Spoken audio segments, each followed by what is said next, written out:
Most libraries Yeah. have free access. You can do a lot of great research on there as well. Yep. I would say just the type of grants that we don't typically recommend or you have the opportunity to build relationship tend to be government grants. Yeah. So they are a lot more restrictive in their process and really following that, and typically don't have an opportunity to ask questions beyond just basic questions about the RFP. That's true. Yeah. And I think in those cases, your best friend is the RFP, actually. Yes. You know, really study it. thoroughly read that resource and ask yourself all along, are we fitting the things that they're looking for before you invest the time?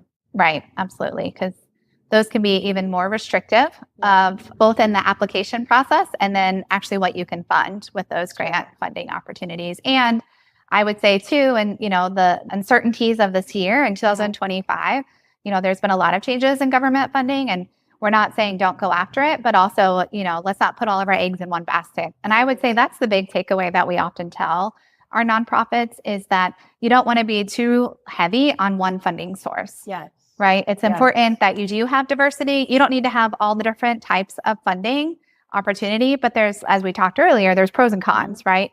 If you only have grant funding, it can be restrictive and a lot of work. So, make sure that you are trying to balance out those grant funds. We're both